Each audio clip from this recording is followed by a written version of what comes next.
देव की जय। बंदी छोर सदगुरु श्री कबीर साहब जी मेरे हृदय मंदिर के आराध्य परम पूज्य सदगुरु श्री ईमान साहब जी पूजा के योग सभी संत समाज में चरण कमलों में सिर झुका के त्रिवार बंदी करता हूँ। बोलिए श्री सदगुरुदेव की जय। सारे संसार में शोर मचा हुआ है,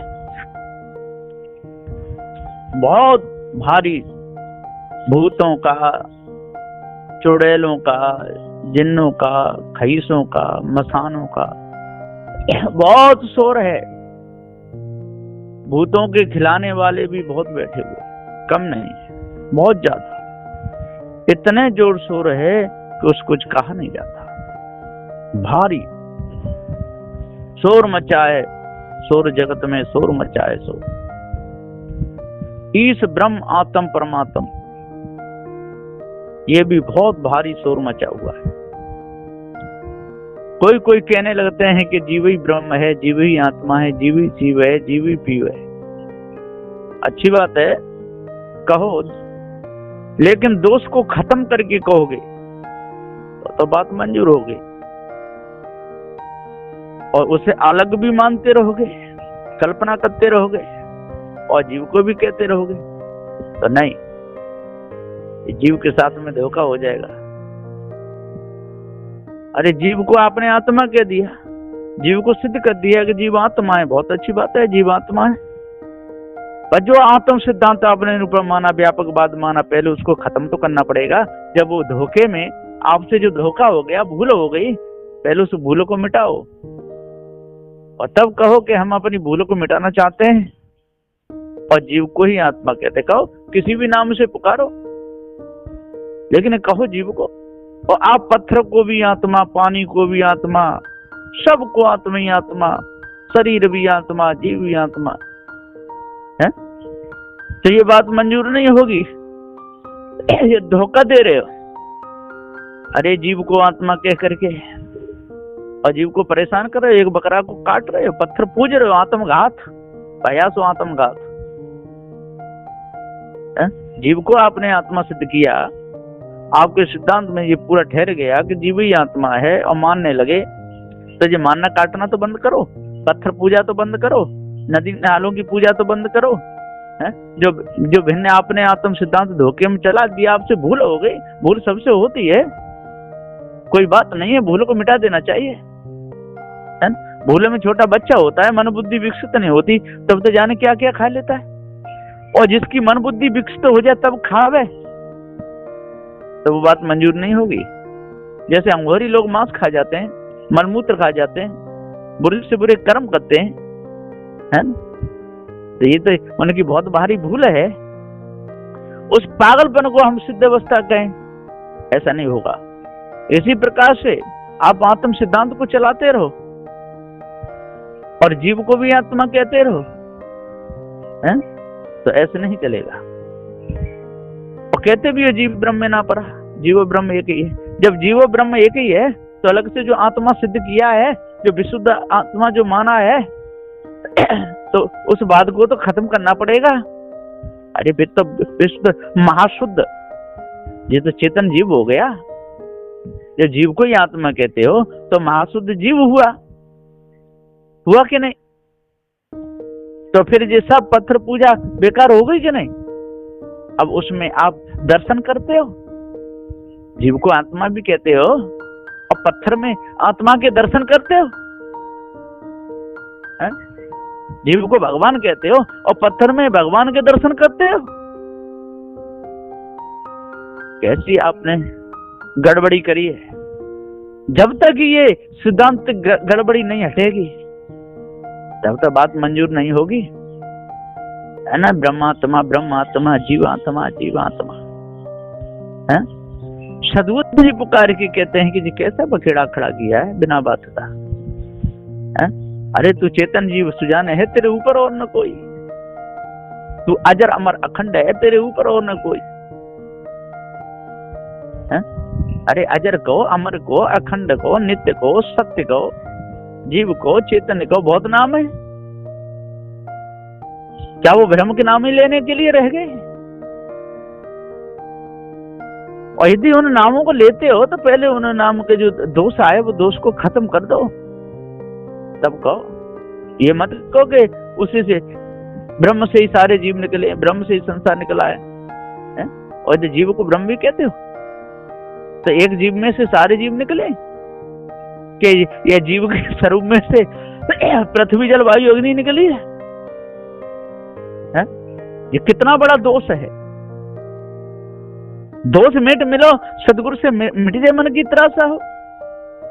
यदि दोष को मिट करके और सदगुरु से मिलोगे तो आपके मन की त्रासा मिट जाएगी, भूल आपकी निकल जाएगी। कबीर आत्मज्ञान की परी जगत में शोर, जो पूछो कैसो आत्मा तो देवे दात निपोर। यदि उनसे जाके कहो कि भैया जीव ही आत्मा है तो जीव की पूजा करो, अरे मठ मंदिरों में संत गुरुजनों की पूजा करो, जो भी जीव आम है उनको भंडारा करो, खिलाओ पिलाओ, जीव ही आत्मा है, हम तो आत्मा के पुजारी हैं।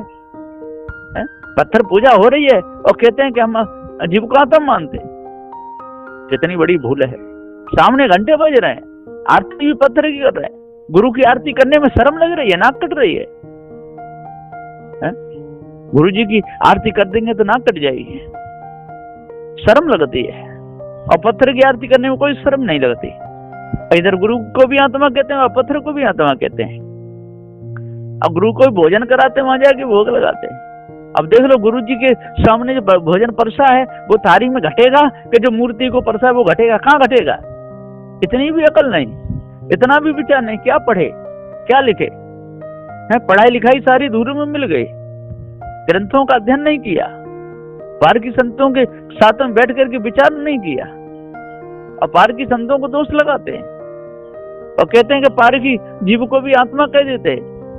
अरे जीव को आत्मा पारकी संत नहीं कहते, वो तो आप नहीं मानते हो। हम आत्मा कहते तो आपकी उसके लिए कह देते हैं कि भैया पहले उसको खत्म करो, और तब यदि तो आप जीव को आत्मा कहोगे तो आपकी बात सभा में मंजूर होगी। और आत्मवाद आपका खत्म नहीं, आपका ब्रह्मवाद खत्म नहीं, पत्थर को आत्मा मानना आपका खत्म नहीं, नदी नालों की पूजा खत्म नहीं, पृथ्वी जलवायु अग्नि को आत्मा कहना आपका ये खत्म कुछ है ही नहीं। और जीव को आत्मा कह के भरमाते हो, और जीव को आत्मा कह करके उसे पत्थर पुजवाते हो, आत्मघात करते हो, आत्मा के साथ में घात करते हो। सदगुरुदेव जी पुकार की तरह आत्म सिद्धांत भी चलाते हो और इधर आत्मा के साथ में घात भी करते हो। इसलिए सदगुरुदेव जी कहते हैं जो आपने आत्म सिद्धांत माना है वो आपका कोई काम का नहीं है, उसको हटा दो, भूल हो गई है ना, इस भूल को मिटा दो। भूल मिटे गुरु मिले पारखी, पारख दे लखाई, कहीं कबीर भूल की औसत पारख सबकी भाई। जो पारख सिद्धांत है ये भूल मिटा देता है, पारखी गुरु भूल मिटा देते हैं। साधु श्री कबीर साहब जी ने कितना बड़ा प्रकाश किया है, बहुत किया है। आप लोगों के सदगुरु हैं जो भूल मिटावे, जो विषय भ्रम से छुड़ावे, वो सदगुरु होते हैं। और जो विषय भ्रम की तरफ बढ़ावे, इस ब्रह्म परमात्मा की कल्पना की तरफ बढ़ावे, वो सदगुरु नहीं होते, वो तो गुरुवा होते हैं। इसलिए आज भूलों को पकड़ लो। पहले तो चलो ये बात थी कि पारक सिद्धांत आपके सामने नहीं था, है ना, पढ़ाने वाले सदगुरु भी आपके सामने नहीं थे।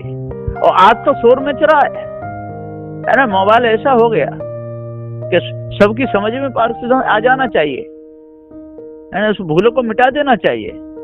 सारी चर्चा एक देशी में, ये चेतन जीव की है, चेतन जीव एक देशी है, सर्वदेशी नहीं है।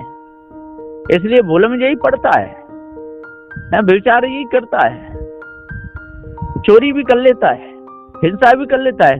सारा दोष किसको लगेगा? इसे ही तो लगेगा। और जो बार बार शरीर धरता छोड़ता भटकता रहेगा और दोष करना बंद करेगा तो दोष सब मिट जाएंगे। और दोष सब मिट जाएंगे तो जाएगा का? कहीं नहीं, सारे दोष खत्म, जीव अपनी जगह पर है ना, बिल्कुल वो अपनी जगह पे ही रहेगा, कहाँ जाएगा। इसलिए किसी किसी मठ मंदिरों के नियम है, वहां के महंत जब गद्दी पे बैठते हैं तो आश्रम की बोनती को नग नहीं सकते, ऐसा ऐसा नियम बनाया है। वृंदावन में जो टाटिया मंदिर है, टाटिया मंदिर की गद्दी पे जो भी महंत बैठा रह जाता है वो पूरा जीवन उस बाउंड्री से बाहर नहीं होता है, जा नहीं सकता है। इसी प्रकार से जिसने पूरा अध्यास मिटा दिया, ईश ब्रह्म परमात्मा देवी देवता भूत चुड़ैने तंत्र मंत्र जादू टोना विषय वासना, जिसने सारी ये मिटा दे, फिर अपने घेरा से बाहर कहाँ जाएगा? अपने में स्वयं अपने आप में रहे, स्वयं चेतन जीव ही अजर अमर अखंड है ना, किसी में जाके मिलेगा भी नहीं, अपने में किसी को मिलाएगा भी नहीं।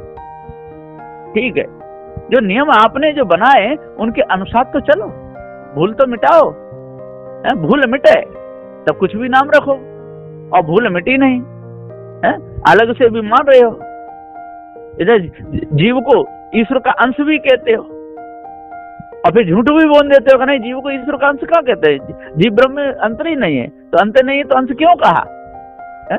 ये अंश अंश का भेदभाव कहां से आया? ये बहुत बड़ा है।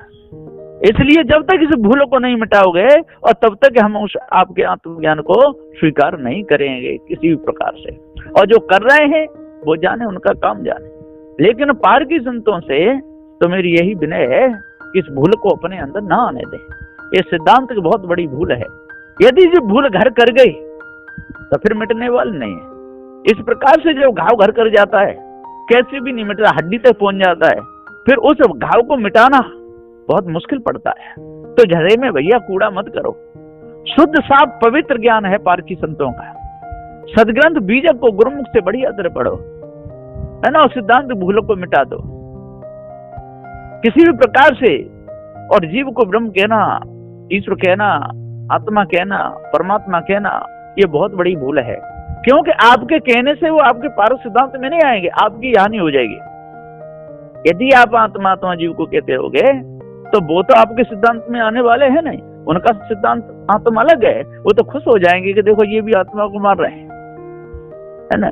तो आपका ही बिगड़ेगा काम, उनका कुछ भी नहीं बिगड़ेगा। इसलिए तुझे बिरानी क्या परी, तू अपनी आप निबेर, और तेरी नाव अमर में फेरी जाए तो फेर।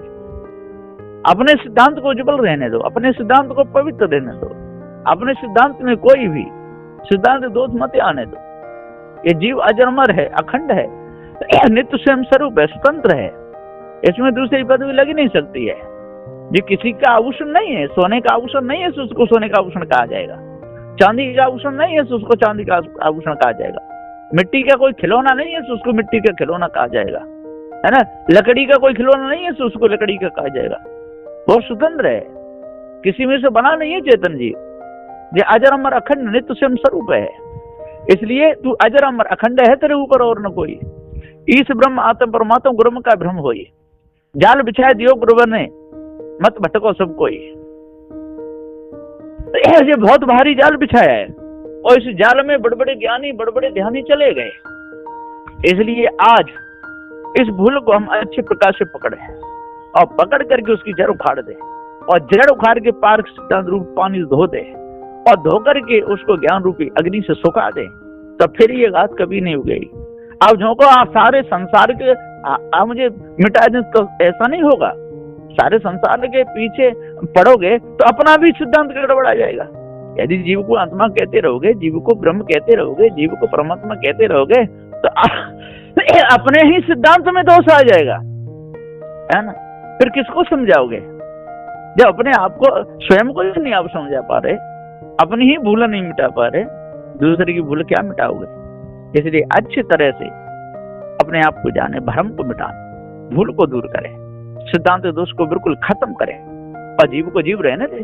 जीव को जीव कहो, जीव को चेतन कहो, जनैया कहो, अजर अमर अखंड अविनाशी को, नित्य स्वयं स्वरूप को। मेरे नाम है क्या वो ब्रह्म के नाम रह गए? हाँ, उनको जोड़ने की कोशिश करते हो उन नामों को लेकर के, तो वो जुड़ेंगे नहीं। और यदि जुड़ भी गए सिद्धांत में और वो कुछ न कुछ गड़बड़ी करेंगे, वो आपके सिद्धांत को या तो सिद्धांत से जोड़ देंगे, बहुत भारी भूल पैदा हो जाएगी। 2-4 पार की रह जाएंगे, फिर क्या करेंगे? कुछ नहीं कर पाएंगे, जत्था बढ़ जाएगा, गिरोह बढ़ जाएगा। तो इसलिए अच्छे प्रकार से अपने सिद्धांत को मांझें, सिद्धांत में किसी प्रकार के कोई सिद्धांत दोष नहीं आने दें, और भ्रम भूल कल्पना विषय वासना को मिटा करके और पार की सदगुरु श्री कबीर साहब के सदग्रंथ बीजक को पढ़ करके और भव से पार हूं। यहीं पर मैं अपनी वाणी को विराम देता हूं।